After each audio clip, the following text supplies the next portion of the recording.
prend de l'eau marigot. On boit l'eau. On boit cette eau.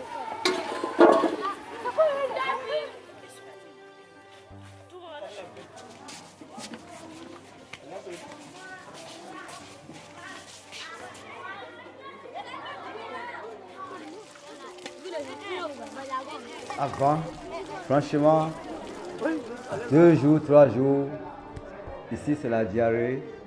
Là, les gens ne se sentaient pas bien. On n'avait pas de l'eau potable.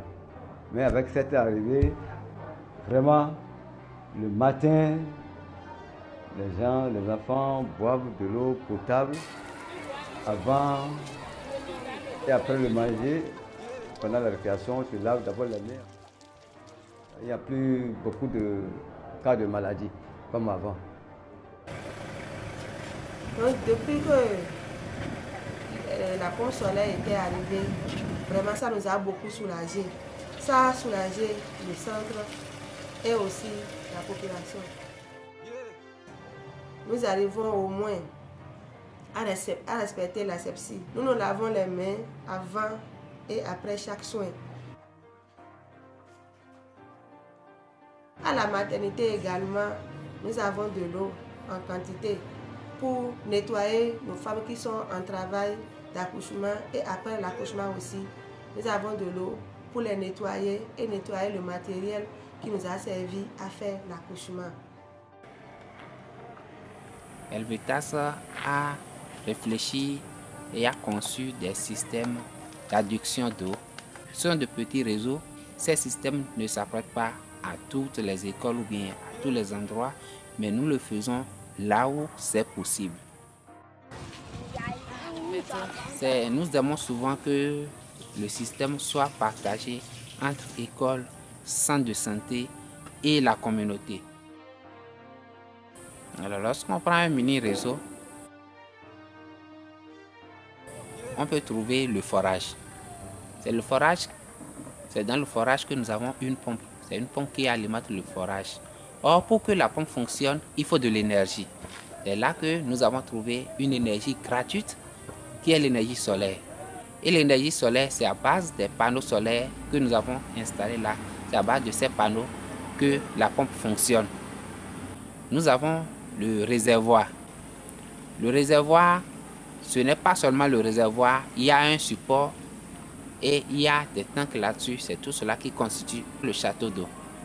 Donc c'est de ce château d'eau que l'eau va au niveau des points de distribution. Vous allez voir des bonnes dames qui sont en train de puiser de l'eau. Vous allez voir les sages-femmes qui se lavent les mains. Vous allez voir que les enfants prennent de l'eau pour amener dans leur salle de classe ou bien pour amener au jardin. Ce sont ces points de distribution que nous réalisons. Oui, c'est une dynamique dans laquelle le niveau national également s'investit et propose d'ailleurs des alternatives liées aujourd'hui au soleil pour pouvoir alimenter donc, les gros ouvrages, les ouvrages complexes tels que les AEV et autres. Une technologie assez simple, une technique qu'on doit promouvoir, que les communes doivent promouvoir. Surtout qu'avec cette technologie, on ne parle plus de maintenance de pièces de rechange qui constituent un boulot d'étranglement. Les systèmes installés depuis 2010 n'ont pas encore connu de panne majeure, en dehors des fusibles qu'il faut remplacer de temps en temps. Avec ce type d'ouvrage équipé de systèmes de pompage solaire, nous arrivons à desservir une communauté comptant environ entre 1500 à 2000 habitants. Nous avons déjà impacté environ 160 écoles et plus d'une trentaine de centres de santé à travers ce type d'infrastructure. J'ai eu la force de tenir debout. La volonté m'a suivi en tout. J'ai eu la force de tenir debout.